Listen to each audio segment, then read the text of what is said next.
Bismillahirrahmanirrahim. Today we are studying Lausanne rearrangement. Lausanne rearrangement, it is the conversion of acyl derivative of hydroxyamic acid into cyanide and then to the on hydrolysis to the alkyl amine. Lausanne rearrangement. Today we are studying Lausanne rearrangement. Lausanne rearrangement is a rearrangement of acyl derivative of hydroxyamic acid to isocyanate and then on hydrolysis to alkyl amine. This is the how we prepare the hydroxyamic acid. This is the ketone aldehyde. When it is treated with the hydroxylamine NH2OH, then hydroxylamine acts as the nucleophile, attacks on the electrophilic carbon of aldehyde. This addition product is formed. Then proton shifting from nitrogen to the oxygen occurs and this product will be formed. Hydroxyamine aldehyde will be formed. Then it is treated with H2O2. Then this bond will shift between carbon and oxygen. This will become double bond and hydridine will be lost.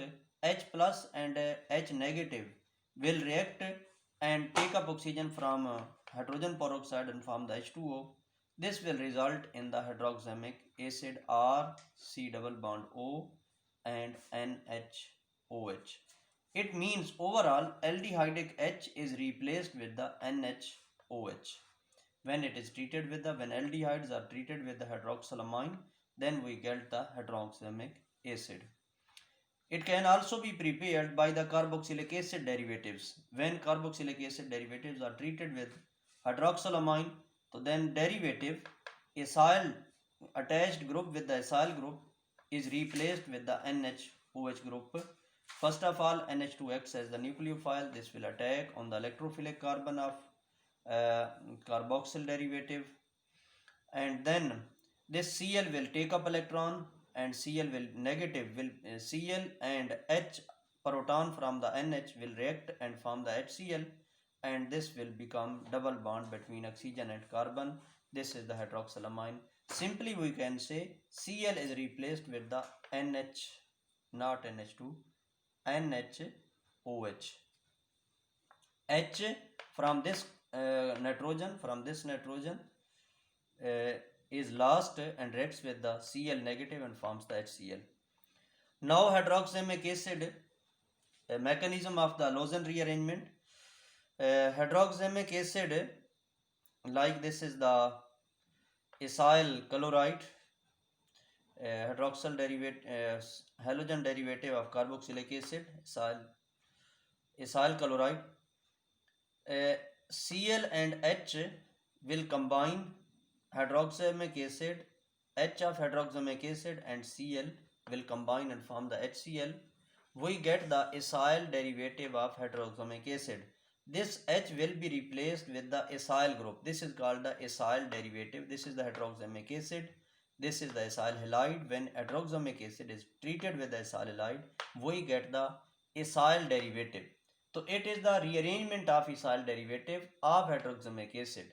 ये हमने prepare किया. सबसे पहले तो आपने कैसे prepare करना है ये मैंने आपको बताया है कि हमने हाइड्रोक्सामिक एसिड कैसे प्रिपेयर करना है. तो आपने एल्डिहाइड्स को या हाइड्रोक्सिल कार्बोक्सिलिक एसिड के डेरिवेटिव्स को आपने NH2OH ग्रुप से ट्रीट करना है.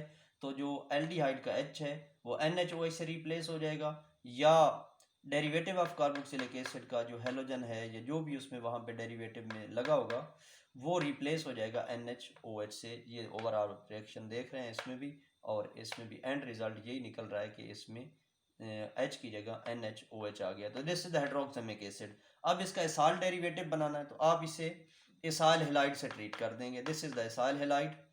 तो इसका जो H है वो हेलोजन के साथ मिलकर HCl बना देगा, और ये जो एसाइल ग्रुप है ये सब्स्टिट्यूट हो जाएगा उस Cl की जगह पे. तो this is the acyl derivative of hydroxamic acid. Now it is treated with the base, so then base acts as the nucleophile. This nitrogen proton is the active hydrogen because it is highly electronegative. Hydrogen is attached with the highly electronegative atom nitrogen. This bond will shift towards the nitrogen. Nitrogen become negative. Proton will react with the OH and it will give the H2O. Now this bond, negative charge on the nitrogen will be shifted between carbon and nitrogen. This will become double bond. Alkyl will rearrange on the nitrogen. This is the rearrangement of acyl derivative of hydroxamic acid. First of all, proton of nitrogen is accepted by the base, and then alkyl will shift on this nitrogen. Its double bond will, its negative charge will shift between carbon and nitrogen, and this bond will be shifted on oxygen. This will become carboxylate ion will be released, R C double bond O. तो ये bond जो है इधर से यहाँ oxygen के ऊपर shift हो जाएगा, कार्बोक्सिलेट आयन बन जाएंगे. तो ये नाइट्रोजन, ये जो अल्काइल ग्रुप है ये इस नाइट्रोजन पे, इसका मतलब नाइट्रोजन इलेक्ट्रॉन डेफिशिएंट है क्योंकि उसका बॉन्ड इधर शिफ्ट हुआ है. तो अल्काइल ग्रुप जितना इसके ऊपर जो इलेक्ट्रॉन डोनेटिंग ग्रुप, ये एक बात तो ये है कि ये एनायनिक, ये मैंने नीचे लिखा है नियोक्लियोफिलिक या एनायनिक, एनायनोएसोट्रोपिक, एनायनोट्रोपिक जो है रीअरेंजमेंट है या न्यूक्लियोफिलिक रीअरेंजमेंट है.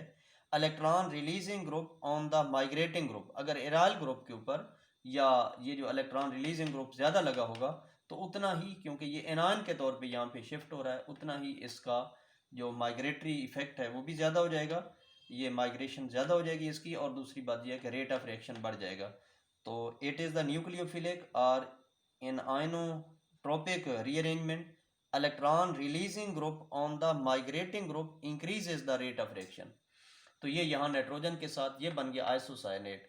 अब आइसोसायनेट की आप हाइड्रोलाइसिस कर देंगे. ये आपने पहले भी होफमैन रीअरेंजमेंट में भी पढ़ा है, ये H2O के साथ आइसोसायनेट वहाँ भी आपने बना था, वहाँ भी पढ़ा है. तो ये इस कार्बन से कंबाइन हो जाएगा, ये नेगेटिव चार्ज आएगा नाइट्रोजन पे, फिर इसमें प्रोटॉन शिफ्टिंग हो जाएगी. ये वाला जो प्रोटॉन है ये इधर नाइट्रोजन से शिफ्ट हो जाएगा, ये बन जाएगा एन अल्काइल कार्बामिक एसिड. अब ये जो एन अल्काइल कार्बामिक एसिड है इसमें फिर रीअरेंजमेंट ऑफ बॉन्ड्स शुरू हो जाती है. ये डबल बॉन्ड इधर शिफ्ट हो जाएगा, ये ऑक्सीजन का डबल बॉन्ड है, OH न्यूक्लियोफाइल इस कार्बन पे अटैक कर देगा, ये जो बेस है. तो ये नेगेटिव चार्ज आ जाएगा ऑक्सीजन के ऊपर. ये आपके पास था RNH सबसे पहले क्या हुआ, वाटर ने अटैक किया इसके ऊपर, ये आइसोसायनेट के कार्बन के ऊपर, ये नेगेटिव चार्ज इस पे आ गया. फिर प्रोटॉन शिफ्टिंग हुई, ये जो प्रोटॉन है जो ऑक्सीजन के साथ लगा हुआ ये इधर शिफ्ट हो जाएंगे इलेक्ट्रॉन, तो प्रोटॉन यहाँ नाइट्रोजन से शिफ्ट हो जाएगा, ये एन अल्काइल कार्बामिक एसिड बन जाएगा. ये जो एन अल्काइल कार्बामिक एसिड बना है फिर इसमें ये नेगेटिव चार्ज इधर शिफ्ट हो जाएगा, OH इस कार्बन पे आके अटैच हो जाएगा. अब इसमें ये होगा कि ये जो OH अटैक किया जिसने, इसका इलेक्ट्रॉन इधर इस कार्बन और इस ऑक्सीजन के दरमियान शिफ्ट हो जाएगा, H पॉजिटिव लॉस हो जाएगा. साथ ही इसके ऑक्सीजन लगा हुआ है उसका बॉन्ड भी इधर शिफ्ट हो जाएगा. तो OH नेगेटिव आयन यहाँ से जब ये बॉन्ड इधर शिफ्ट होगा तो ये OH इधर शिफ्ट हो जाएंगे, तो H और OH मिलकर वाटर बना देंगे. साथ ही इसमें ये वाला बॉन्ड जो है नाइट्रोजन के ऊपर शिफ्ट हो जाएगा, तो ये कार्बन और ऑक्सीजन का डबल बॉन्ड बन जाएगा. तो C का इधर भी डबल बॉन्ड हो जाएगा, इधर भी ऑक्सीजन से डबल बॉन्ड हो जाएगा, CO2 लॉस हो जाएगा, ये बन जाएगा RNH और इस पे नेगेटिव चार्ज, और एक इसमें ये वाटर बना है H2O, इसका H और इसी का, यानी जो दो H लगे हुए हैं, एक का H और दूसरे का OH, ये मिलकर वाटर बना देंगे, CO2 लॉस हो जाएगा. अब ये जो NH है इसकी फिर वाटर से प्रोटोनेशन हो जाएगी, ये प्रोटॉन वाटर से एक्सेप्ट कर लेगा, ये बेस कैटलिस्ट दोबारा रिलीज हो जाएगा, ये बन जाएगा RNH2. अब अल्काइल अमाइन बन जाएगा.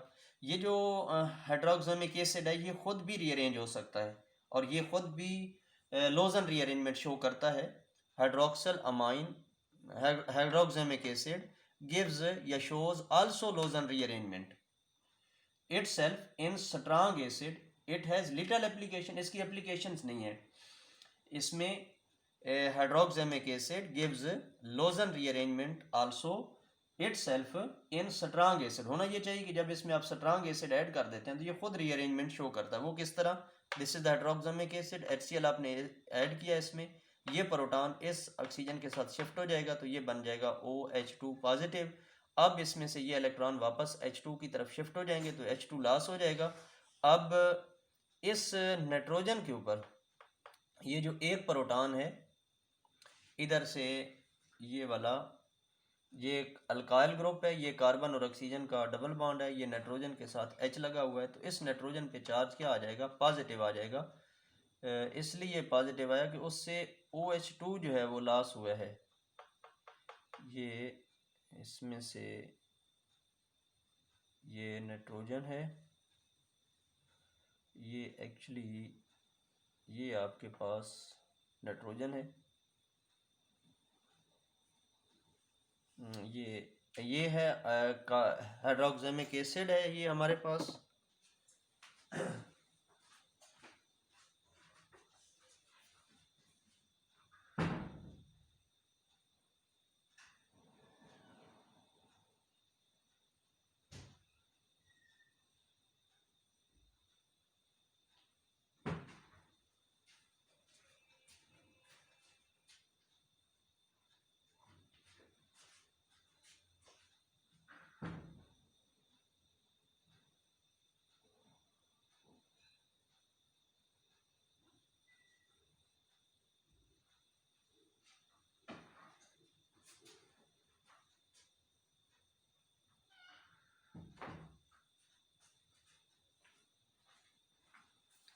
ये हाइड्रोक्सामिक एसिड में ये जो OH लगा हुआ है ये यहाँ पे हमारे पास है, हाँ, ये hydroxamic acid C double bond O NH और OH। तो जो प्रोटॉन है वो ये C डबल बॉन्ड O, ये N लगा हुआ है, N के साथ H है और ये OH है। तो ये प्रोटॉन वाटर यहाँ पे देगा, ये जो H है इसका प्रोटॉन इस ऑक्सीजन के साथ शिफ्ट होगा तो ये OH2 बन जाएगा। अब नेक्स्ट ये वाटर यहाँ से लॉस हो जाएगा तो ये नाइट्रोजन पे जो चार्ज है ये पॉजिटिव आ जाएगा, NH उसी तरह अटैच है। नेक्स्ट ये प्रोटॉन लॉस हो जाएगा, नाइट्रोजन न्यूट्रल हो जाएगा, ये नाइट्रीन बन जाएगा। अब ये दोबारा इलेक्ट्रॉन इधर शिफ्ट हो जाएंगे, ये नाइट्रोजन का डबल बॉन्ड बन जाएगा कार्बन के साथ, ये अल्काइल उसी तरह अटैच है। फिर आपने उसी तरह इसकी हाइड्रोलाइसिस कर देनी है, H2O के साथ ट्रीट करेंगे तो ये सारे स्टेप्स फिर यहाँ पे ये रिपीट हो जाएंगे। ये मैंने इन शॉर्ट लिख दिया H2O, तो इसकी हाइड्रोलाइसिस हो जाएगी CO2 इसमें से, ये CO2 लॉस हो जाएगा इसमें से, तो ये अल्काइल जो है N जो है ये अमाइन के अंदर बदल जाएगा, ये बन जाएगा अल्काइल अमाइन। तो इसलिए हमने ये कहा है यहाँ पे कि ये मैं यहाँ पे एरो बना देता हूँ। Hydroxamic acid gives Lossen rearrangement itself in strong acidic conditions. It has, इसकी कोई एप्लीकेशंस नहीं है, बहुत ही कम एप्लीकेशंस है। Lossen rearrangement has little application because hydroxamic acid is not easily available, ये आसानी से अवेलेबल नहीं है। तो ये रीज़न है कि ये इसकी, तो ये सबसे पहले हमने इसकी डेफिनेशन लिखी है, फिर उसके बाद बेटे ये हमने इसका मैकेनिज़्म लिखा है, या फिर उसके बाद हमने ये लिखा है कि हम इसको हाइड्रोक्सामिक एसिड को कैसे प्रिपेयर करते हैं, एल्डिहाइड को या कार्बोक्सिलिक एसिड के डेरिवेटिव्स को आपने NH2OH के ग्रुप के साथ ट्रीट कर देना है। फिर आपने इसाइल डेरिवेटिव कैसे बनाना है, इसाइल हैलाइड के साथ ट्रीट करके उसका इसाइल डेरिवेटिव बना लेना है।